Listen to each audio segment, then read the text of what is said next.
Jai, what's wrong with you? ಬನ್ನಿ temple ಒಳಗಡೆ ಹೋಗೋಣ. ನಮ್ಮ ಅಮ್ಮ ಹೇಳಿದ್ರು ಅಂತನೋ ಅಥವಾ ನೀನ್ ಕರ್ದೆ ಅಂತನೋ ದೇವಸ್ಥಾನಕ್ಕೆ ಬಂದಿದ್ದೀನಿ ಹೊರತು ಒಳಗೆ ಬರೋ ಯಾವುದೇ ಇಂಟ್ರೆಸ್ಟ್ ನನಗಿಲ್ಲ. ನಾನು ಒಳಗೆ ಬರಲ್ಲ.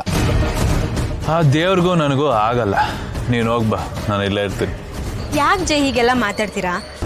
ಯಾಕೆ ಅಂದ್ರೆ ಕೈಲಾಗ್ದಿರೋರ್ಗೆ ಅಷ್ಟೇ ಬೇಬಿ ದೇವ್ರು ಬೇಕಾಗಿರೋದು, ನನ್ನಂತವ್ರಿಗಲ್ಲ.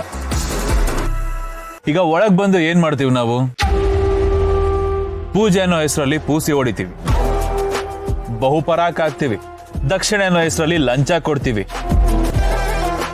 ಇದಕ್ಕೆಲ್ಲ ಮನಸ್ಸೋತು ಆ ದೇವ್ರು ನಮ್ಗೆ ವರಾನೋ ಮತ್ತೊಂದೋ ಮಗದೊಂದೋ ಕೊಟ್ರೆ ಅದ್ ದೇವ್ರು ಅಂತ ಅನ್ಸ್ಕೊಳತ್ತಾ?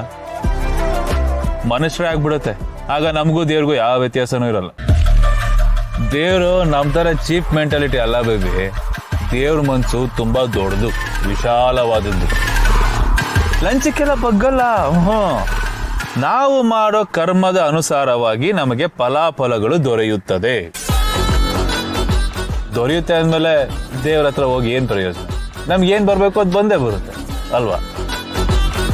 ನಮ್ ಸಮಾಧಾನಕ್ಕೆ ನಾವು ಮಾಡ್ಕೊಂಡಿರೋದಷ್ಟೇ ಬೇಬಿ. ನಿನ್ನ ನಂಬಿಕೆಗೆ ನಾನು ಯಾವುದೇ ರೀತಿ ಕಲ್ಲ.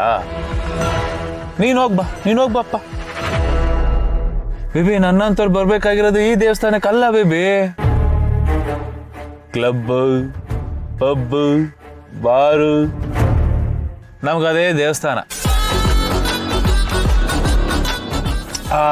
ನೀವು ಇಲ್ಲಿ ನೆಮ್ಮದಿ ಕಂಡ್ಕೋತೀರಾ, ನಮ್ಗೆ ಅಲ್ಲಿ ನೆಮ್ಮದಿ ಇದನ್ನ ಹೊಡಿತಿದ್ದಾಗೆ ತಾನಾಗೇ ಸಿಗತ್ತೆ.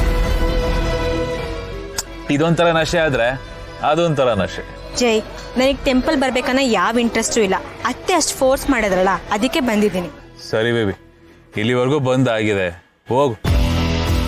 ಒಳಗಡೆ ಅದೇನೇನು ಪ್ರೊಸೀಜರ್ ಇದೆಯೋ ನಿಮ್ದು ಮುಗಿಸ್ಬಿಟ್ ಬಾ. ನೀನು ಅಲ್ಲಿ ತೀರ್ಥ ತಗೋ, ನಾನು ಇಲ್ಲಿ ತೀರ್ಥ ತಗೋತೀನಿ.